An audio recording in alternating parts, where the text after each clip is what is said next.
আসসালামু আলাইকুম, কেমন আছেন সবাই? আশা করছি ভালো আছেন। আমিও আলহামদুলিল্লাহ ভালো আছি। আমি আজ রান্না করব মাছের ডিম ভুনা।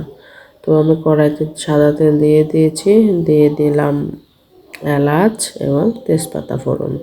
তার মধ্যে দিয়ে দিয়েছি কুচানো পেঁয়াজ এবং পরিমাণ মতো লবণ। কাঁচা পেঁয়াজে লবণ দিলে ভাজা খুব তাড়াতাড়ি হয়ে যায়। তো আমার পেঁয়াজ ভাজা হয়ে এসেছে। এখন আমি দিয়ে দেব 1 টেবিল চামচ পরিমাণ আদা রসুন বাটা। আদা এবং রসুন আমি একসাথেই পেস্ট করে নিয়েছি এবং টেবিল চামচের সাথে একসাথেই উঠিয়ে নিলাম। তো আমার আদা রসুন বাটাটা একটু ভাজা ভাজা হয়ে এলে তারপর আমি দিয়ে দিলাম 1 চা চামচ পরিমাণ 1 চা চামচ হলুদের গুঁড়া, মরিচের গুঁড়া, জিরার গুঁড়া এবং গরম মশলার গুঁড়া। তো আমি এখানে গোটা গরম মশলা শুধু এলাচ আর তেজপাতায় ব্যবহার করছি, বাকি মশলাগুলো গুঁড়ো ছিল আমার কাছে, আমি ওটাই দিয়ে দিয়েছি। তো শুকনো মশলাটা ভাজা হয়ে এলে তারপর আমি সামান্য পানি দিয়ে মশলাটা ভালো করে কষিয়ে নেব। শুকনো মশলা বেশি ভাজতে গেলে পুড়ে যাবে এবং পানি দিলে খুব ভালো কষানো হয়।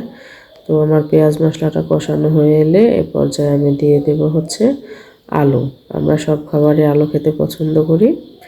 তো এখানে আমি আলু ব্যবহার করছি। আমি একটা বড় সাইজের আলু একটু চিকন ভাজের মতো করে কেটে, যেভাবে আমরা চচ্চড়ি বা ভাজিতে খেয়ে থাকি সেভাবেই দিয়ে দিলাম। তো আলু দিয়ে ভালো করে নেড়ে চেড়ে মশলাটা মেখে তারপর আমি ঢাকনা দিয়ে ঢেকে দেব। তো ঢাকনা তুলে এবার আমি দিয়ে দেব মাছের ডিম।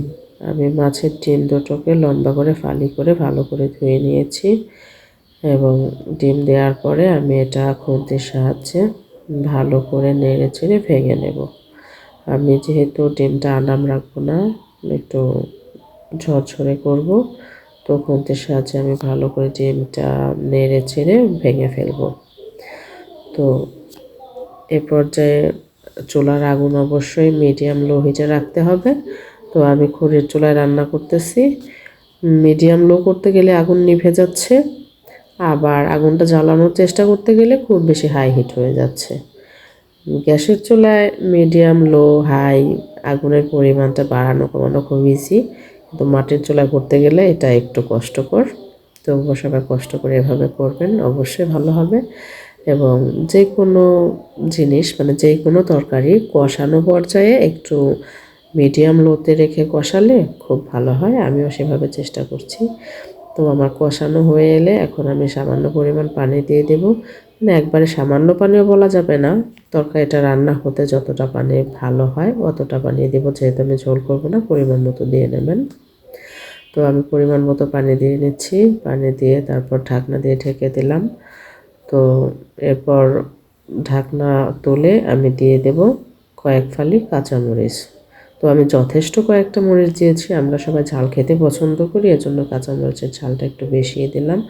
আপনারা যারা ঝাল খেতে পছন্দ না করেন তারা এটা স্কিপ করতে পারেন বা ফ্লেভারের জন্য অল্প দু একটাও দিতে পারেন।